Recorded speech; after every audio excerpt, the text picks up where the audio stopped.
Assalamualaikum warahmatullahi wabarakatuh. Kami dari kelompok 8 akan sedikit menjelaskan tentang Oracle. Yang pertama, arsitektur Oracle yang akan dijelaskan oleh Muhammad Eka Nugraha. Ya, pertanyaannya itu jelaskan tentang arsitektur Oracle. Menurut kelompok kami, pengertian Oracle adalah database relasional yang terdiri dari kumpulan dalam suatu sistem manajemen basis data RDBMS atau Relational Database Management System yang multi platform. Siapa? Lagi video kah? Bikin video.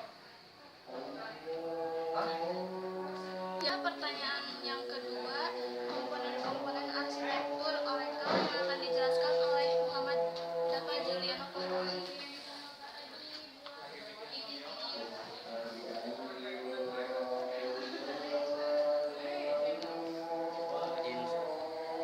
Instance terdiri dari dua, yaitu memori yang disebut sebagai Sistem Global Area atau SGA merupakan kumpulan struktur shared memori yang berisi data dan informasi kontrol untuk selalu instance database Oracle. SGA terdiri atas shared pool atau library cache dan data dictionary cache, database buffer cache, readolog buffer atau cache, Java pool, read pool, background process, Pimon, Simon, DBWR, LGWR, CKPT, dan lain-lain. Database terdiri dari tiga, yaitu data file, control file, dan reader log file. Komponen lain terdiri dari tiga. Yang pertama proses, server proses dan user proses. Yang kedua memori, program global area atau PGA, yang merupakan bagian memori yang berisi data dan kontrol informasi untuk tiap server. Dan yang ketiga file arsip, log, parameter dan password file memori yang disebut sebagai sistem global area atau SGA, kumpulan struktur shared memori yang terisi data dan informasi kontrol untuk instance database Oracle. Selanjutnya, pertanyaan nomor 3. Jelaskan tentang struktur memori pada Oracle yang akan dijelaskan oleh saya sendiri. Memori yang digunakan oleh Oracle diturunkan menjadi 3 kategori. Yang pertama, software code area, sistem global area atau SGA, dan program global area atau PGA. Sistem kode area adalah bagian dari memori di mana Oracle server kode terletak pada PGA, dialokasikan untuk tiap proses, menahan lokal data tersebut, dan informasi kontrol. Area ini berisi ruang tersusun untuk bermacam sesi data dan private memory untuk pernyataan SQL bahwa itu dieksekusi. Pertanyaan terakhir tentang proses-proses pada Oracle.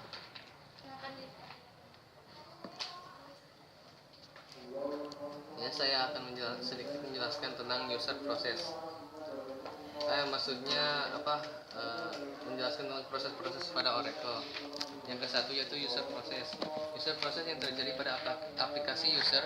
Contoh seperti SQL plus bisa terjadi satu mesin dengan database atau beda mesin. Dan yang kedua, database process dibagi menjadi dua, yaitu server process yang dilakukan untuk mengeksekusi permintaan dari user process.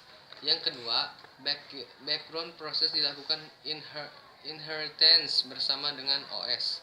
Untuk melakukan hal-hal berikut: mengatur struktur memori, melakukan proses I/O secara asinkronos untuk membaca disk dan tugas-tugas yang lain. Struktur proses yang sering diubah-ubah tergantung konfigurasi yang digunakan. Ada 2 kode konfigurasi yang digunakan user, antara lain yaitu 1. Dedicated server. Setiap session aplikasi database berjalan melalui sebuah user process akan dilayani oleh satu server proses. Dan yang kedua, shared server, yaitu permintaan multi-session akan dilayani hanya dengan satu server proses. Dan yang ketiga, daemon atau aplikasi proses. Untuk listener, network, dan instructor grid. Ya. Tuh.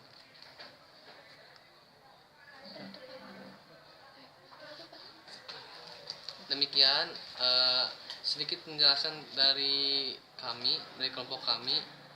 Semoga bermanfaat. Kurang lebihnya mohon maaf. Wassalamualaikum warahmatullahi wabarakatuh.